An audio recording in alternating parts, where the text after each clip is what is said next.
Salut à tous. Aujourd'hui en fait je vais vous présenter une recette qu'on va pouvoir transporter, qu'on va pouvoir prendre pour le petit déjeuner. Enfin il y aura plusieurs options. Donc en fait ça va être les pains un peu américains avec un trou au milieu. Enfin ça vient pas des États-Unis à la base, mais ça c'est des petits pains qu'on retrouve souvent dans les recettes américaines. Donc c'est un pain qui sera à base de farine de sarrasin uniquement. Il n'y aura pas de farine de blé dedans. En fait levure boulangère et un peu d'eau tiède. Donc ça s'appelle un bagel je crois. Donc c'est ces petits pains avec un trou au milieu. Donc je vais vous présenter la recette, c'est assez rapide à faire pour la préparation. Après les temps de repos pour laisser lever la pâte c'est un peu plus long. Il faut compter 1 à 2 heures pour, enfin même plus 2 heures, bien laisser lever. Donc il faudra laisser lever la pâte dans un endroit qui est suffisamment chaud.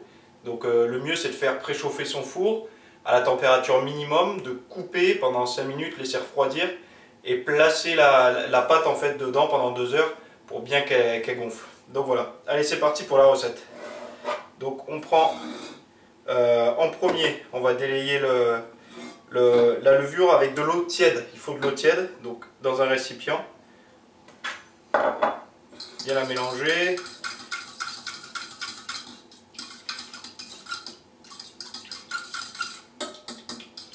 En fait, c'est pour bien répartir la levure pour la future préparation. Parce que si vous mélangez tout d'un coup, il peut y avoir des endroits où ça va pas, il n'y aura pas de levure et ça ne va pas bien prendre.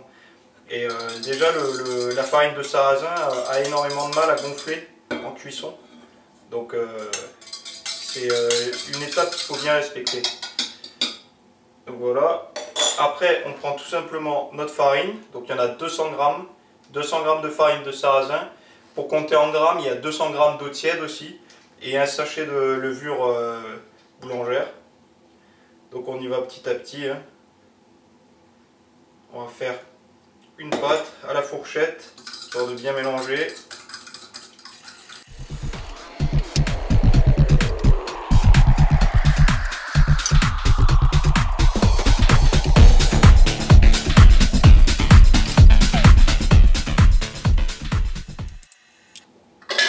Donc voilà, voilà ce qu'on retrouve.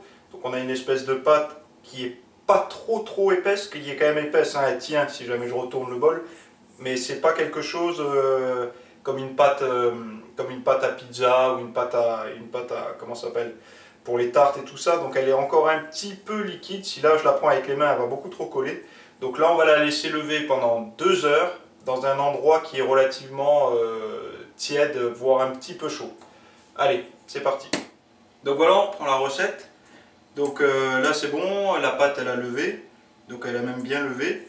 Ce qu'on va faire maintenant, en fait, on va rajouter pour que, en fait, le problème avec la farine de sarrasin, quand on met que la farine de sarrasin, quand ça vient à cuire, en fait, après ça vient à s'émietter énormément.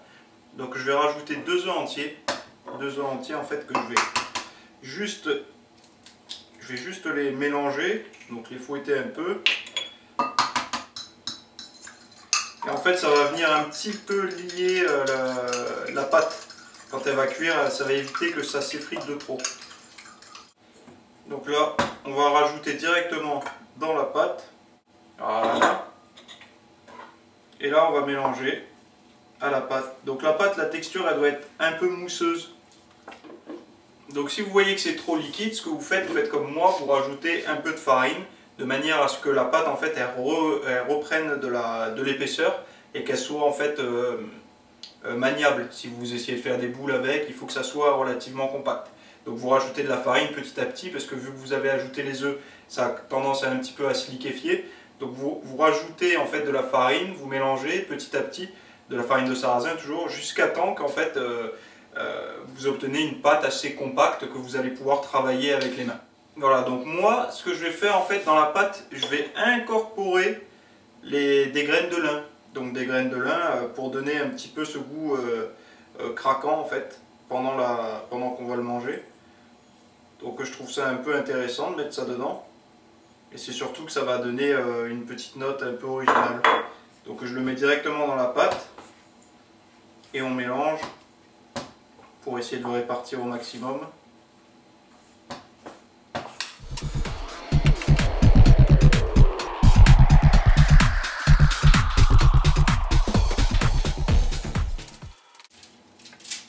qu'en fait là j'ai fait les petites... j'ai préformé en fait les bagels. J'ai fait un trou au milieu. Le manche de la cuillère ou d'une fourchette, vous faites des trous comme ça directement. Et moi ce que je vais rajouter en fait dedans, parce que j'aime bien le goût, je vais rajouter en fait directement des petits morceaux de figues. Donc des morceaux de figues séchés que j'ai acheté ce matin en magasin bio. Donc je vais les mettre directement dans le pain pour la cuisson. Et ça donnera un petit goût, ça viendra casser le goût assez fort du sarrasin et donner une petite note sucrée.